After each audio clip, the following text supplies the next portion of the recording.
उनकी वाइफ का नाम जनक था और नॉर्थ ईस्ट में धनवंतरी होना किया जाता, बीमारी दूर हो जाती। दूसरी बात जो उन्होंने कही है वो ये, आम की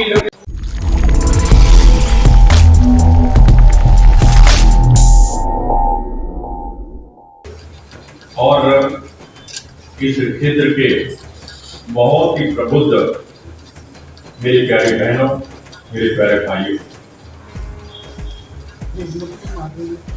बहुत ही अच्छा अवसर है आप लोगों के दर्शन करने का। और किसी भी संस्था के लिए 50 वर्ष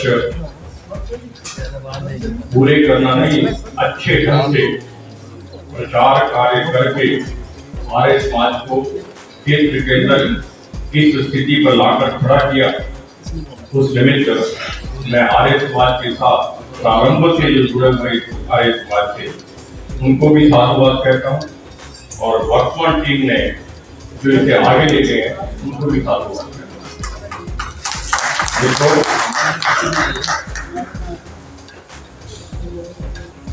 जनकपुरी बहुत सुंदर नाम है। आपके दिमाग में धारणा है जनकपुरी यानी जनक की नगरी, किंतु वास्तविकता से बहुत अलग है। नाम कैसे रखा गया मैं बताना चाहता हूं। जिस व्यक्ति ने जनकपुरी को प्लान किया था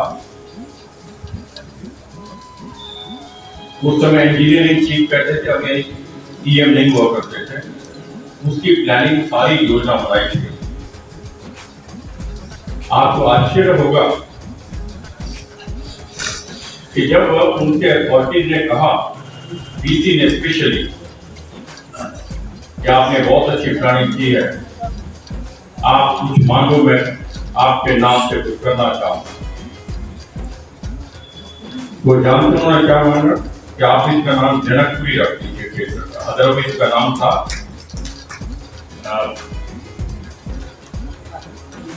हमारे नाम है पंखा रोड रेजिडेंशियल कॉलेज, पंखा रोड रेजिडेंशियल कॉलेज। तो आपको आश्चर्य हुआ, ताली बजा दी आपने। उनके दिमाग में जनकपुरी कंसेप्ट नहीं, उनकी वाइफ का नाम जनक था, इसलिए इसका नाम जनकपुरी रखा। लेकिन बहुत भारी बजानी में मुझे शोध है इस बात का। जनकपुरी हमारे लिए अच्छा, किसी को नहीं पता बहुत अच्छी बात, किंतु उस व्यक्ति ने अपनी प्लानिंग के अंदर पूरे के पूरे जनकपुरी से बड़े क्षेत्र के अंदर एक भी धार्मिक स्थान के लिए प्लानिंग के लिए नहीं कर पाता। जैसे हम जब जानकारी मिली तो हम सारे गए, काफी उनसे बातचीत हुई, पीसी से बात हुई, एलसी से बात हुई, और हमने कहा कि नासिक लोग पूरे रह गया, आपकी प्लानिंग में कहीं कुछ नहीं है, किसी भी धार्मिक स्थान की जगह नहीं है। उस समय जाकर के दबाव में आकर के प्लानिंग बदलवाई और ये निर्णय रहा, आज भी निर्णय मात्र है कि जनकपुरी में सभी धार्मिक संस्थाओं को हम 500 मीटर का प्लॉट अलॉट करेंगे और प्लानिंग में कई योजना नहीं है, पार्कों में से काट काट करके देंगे। ये निर्णय कराया उस समय ये, उसी के परिणाम स्वरूप ये हमारे जनकपुरी के अंदर आज 4 आर्य समाज चल रहे हैं, 7 सनातन धर्म मंदिर चल रहे हैं, 7 गुरुद्वारे चल रहे हैं, यहाँ पर 2 हमारे जैन मंदिर चल रहे हैं और अनेक अन्य धार्मिक संस्थाओं को यहाँ पर अलॉटमेंट कराया।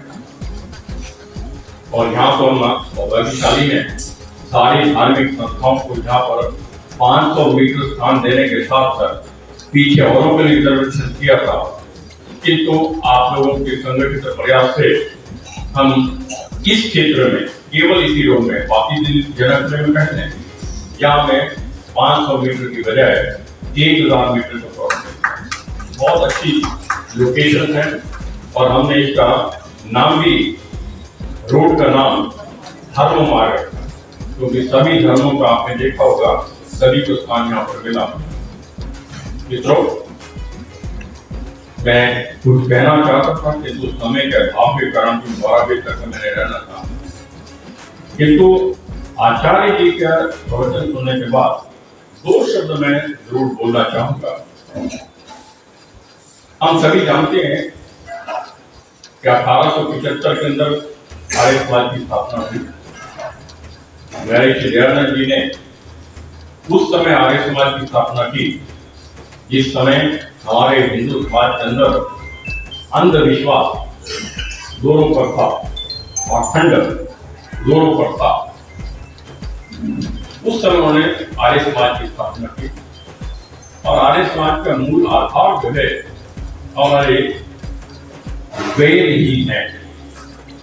मैं यदि लेमन के शब्दों में बताना चाहूं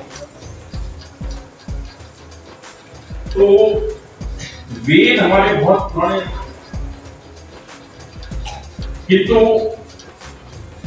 इस अखंडता के कारण वेदों पर एक धूल आ गई थी। एक के ऊपर एक और हमारे आते चले गए, पुस्तकें आती चली गई, वेद जो है सबसे नीचे दब करके रहे।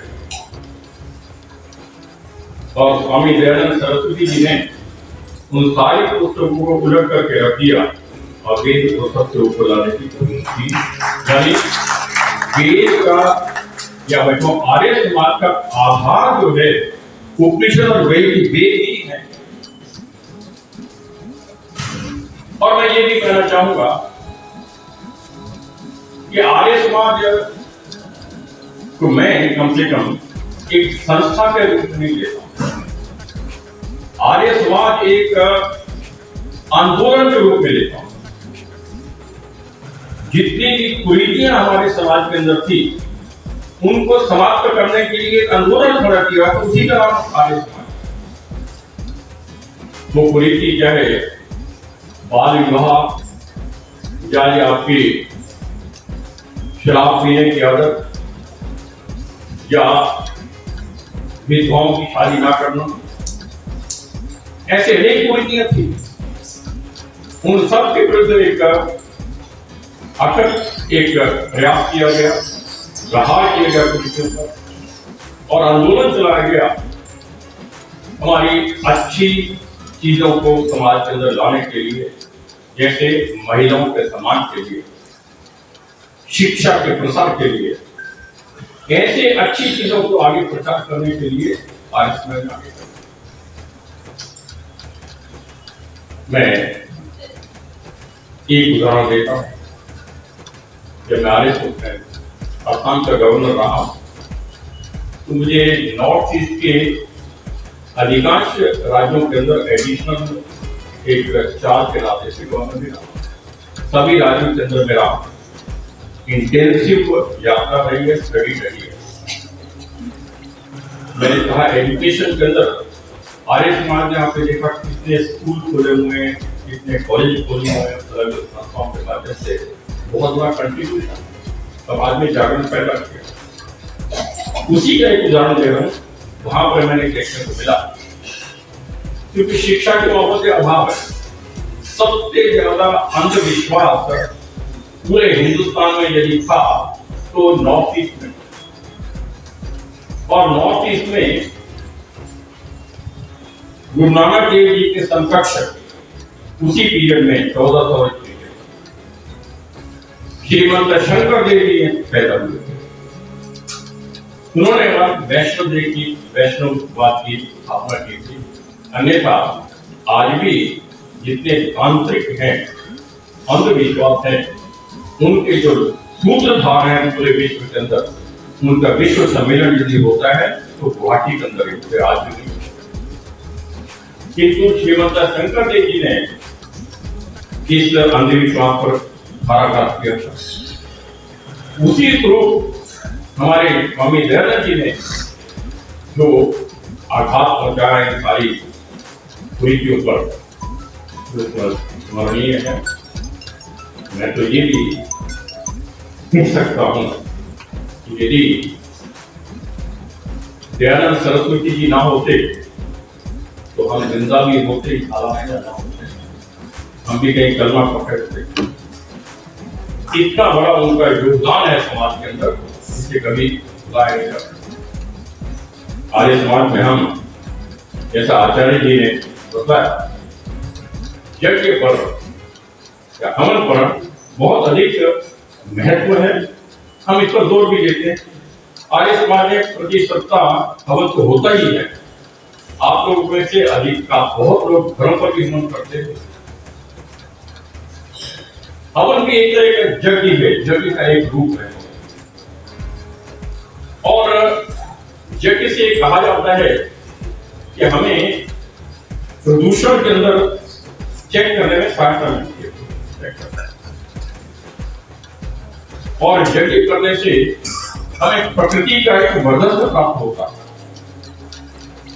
और ये भी कहा जाता है कि एयरबॉर्न जो बैक्टीरिया होते हैं,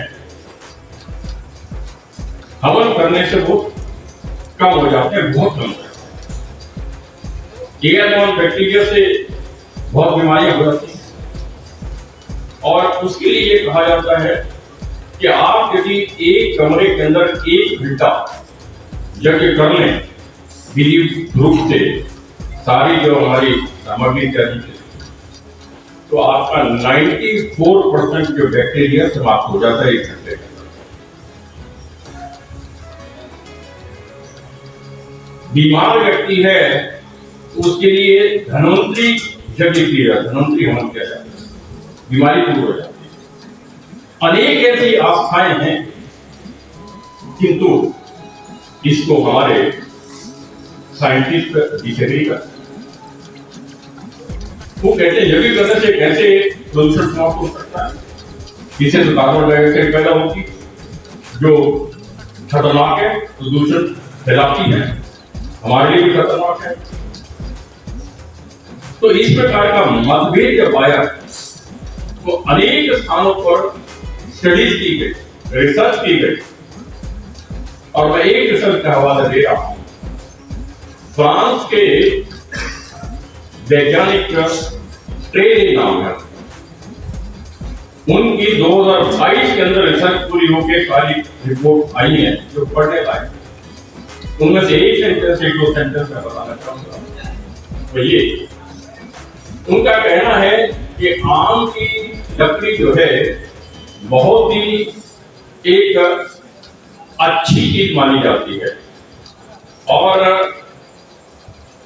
आम की लकड़ी जलाने से CO पैदा नहीं होता, जो नॉर्मली लकड़ी जलने से पैदा होता है, इससे नहीं होता। दूसरी बात जो उन्होंने कही है वो ये, आम की लकड़ी जलाने से जियोडाइट नाम की एक गैस है वो पैदा होती है, जो आपकी पर्यावरण को न केवल शुद्ध करती है, बीमारी का इलाज भी साफ है। ये बहुत एस्टेब्लिश अभी रिसर्च की रूप चाहिए। यानी आज जो मतभेद था, जो हमारी धारणाएं थी, जो हमें वेद बताते हैं, पुराण बताते हैं कि हमारे यज्ञ के द्वारा प्रदूषण समाप्त होता है, हमारा स्वास्थ्य ठीक होता है, उसके विरुद्ध वैज्ञानिकों ने ये बातें रखी थी। किंतु आज वैज्ञानिकों ने फ्रांस के अंदर नई रिसर्च करने के बाद इस नतीजे पर पहुंचे हैं कि आम की लकड़ी जलाने से, जिसको हम अच्छी संविधा उसी को मानते हैं यज्ञ करने के लिए, उससे बहुत बड़े लाभ। और एक बात और आई कि एक तो ये इसके बारे में आचार्य ने डिटेल में बताया, दूसरा जो हमारा मंत्रोच्चारण करते हैं उसका शुद्ध विधि से आप उच्चारण करते हैं, उसकी ध्वनि मात्र से हमारे बहुत से प्रदूषण समाप्त होते हैं। इसलिए अनेक पहलू हैं आर्य समाज के अंदर बैठ करके सीखने को मिलते हैं।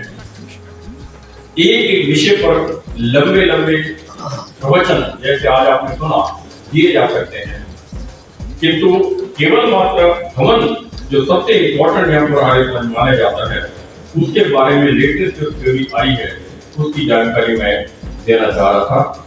मुझे आज इस कार्यक्रम में आमंत्रित किया गया। मैं पूरी आर्य समाज के सभी पदाधिकारियों का हृदय से आभार व्यक्त करता हूँ। बहुत बहुत धन्यवाद, बहुत बहुत शुक्रिया।